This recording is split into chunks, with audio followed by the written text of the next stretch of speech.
यतिलाई एकचोटि भनिदिएर यहाँलाई सम्झाइदिएर छोड्छु, भोलि कन्टिन्यू गरौँला, हुन्छ? यस सर। हुन्छ सर।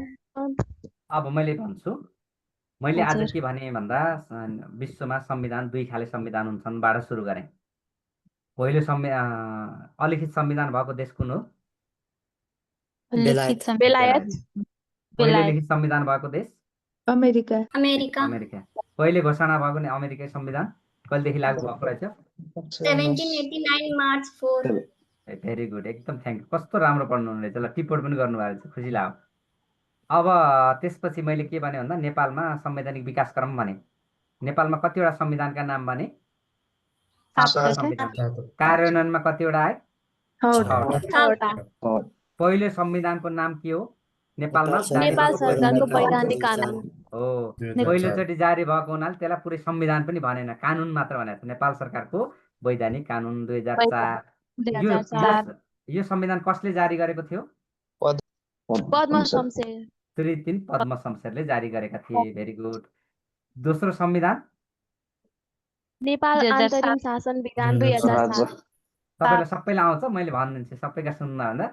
नेपाल सरकारको वैधानिक कानुन 2004 पद्म शमशेरले जारी गरे। 2004 माघ 13 गते जारी गरेका थिए। 7 सालको संविधान नेपालको अन्तरिम शासन विधान 2007 हो।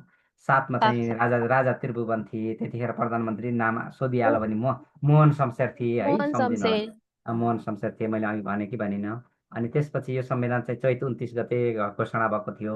यसले चाहिँ एउटा विधानसभाबाट संविधान बनाउने भन्ने कुरा थियो। हो, यो प्रसङ्गले मैले ठ्याक्क सम्झेँ, अघि छुटेको कुरा। 2007 सालमा संविधान आउँदा नै विधानसभा भनेको संविधान सभा जस्तो कन्स्टिट्युसनल एसेम्ब्ली भन्छ, संविधान सभाबाट अथवा जनताका प्रतिनिधिले संविधान बनाउने भन्ने परिकल्पना 2007 सालको थियो। त्यो 2007 सालको संविधान हेर्नुहोस् को उद्देश्य कहिले आएर पुरा भएको छ भन्दा बिचमा आएका यत्रो संविधानमा कहिले पनि संविधान सभाबाट भएन। नेपालको वर्तमान संविधान 2072 असोज 3 गते भनेको झन्डै 65 वर्षपछि मात्रै संविधान सभाबाट संविधान बनेको छ। त्यसकारण नेपालको वर्तमान संविधान सभाबाट बनेको विश्वमै कतिऔं संविधान हो भन्न सक्छ। यो विश्वमै संविधान सभाबाट संविधान बन्ने देश एउटा हामी सौभाग्यशाली भन्छौँ। 44औं 44th है नेपालको संविधान सभाबाट बन्ने संविधान कतिऔं हो भने 44औं संविधान हो। संविधान सभाबाट पारित भएको, किनकि संविधान सभाबाट पारित हुनु भनेको संसारकै सबैभन्दा बेस्ट डेमोक्रेटिक एक्सर्साइजबाट भएको मानिन्छ। किनकि जनताले संविधान बनाउनकै लागि चुनेर यस्तो यस्तो संविधान बनाऊ है भनेर पठाएका हुन्छन्। त्यही भएर त्यसरी बनेको संविधान संसारमै लोकतान्त्रिक मानिन्छ। तर अहिले पनि यो संविधान उप असन्तुष्टि नै छ। हेर्नुहोस्, संविधानको डेटाका हिसाबले हेर्ने यति इन्ट्रेस्टिङ छ हाम्रो संविधान।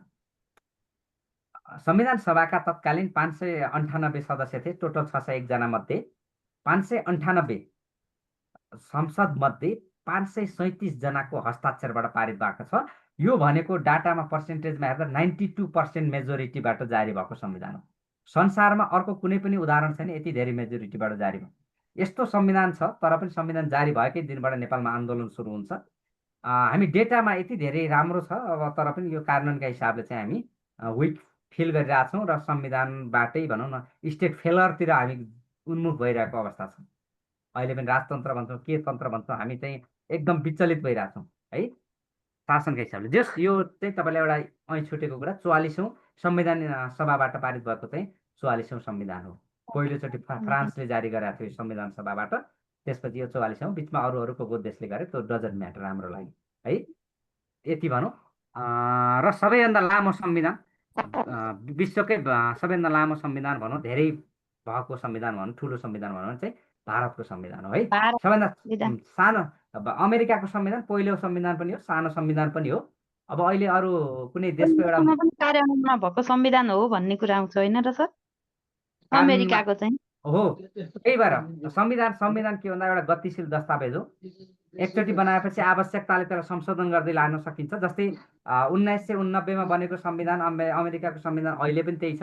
1947 मा बनेको भारतको संविधान अहिले पनि त्यही छ। आवश्यकताले संशोधन गर्दै लानुपर्नेमा हाम्रोमा खालि संविधान फेर्ने गर्दै खालि हामी राजनीतिक परिवर्तनमा मात्रै गरौँ, जसले गर्दा राजनीतिक गति एउटा चेतना ल्याएको छ तर हामी अस्थिरताको भुमरीमा अहिले पनि गुज्रिरहेका छौँ भन्ने सङ्केत यसले गर्छ। हस्, धन्यवाद, थ्याङ्क यू सो मच आजलाई।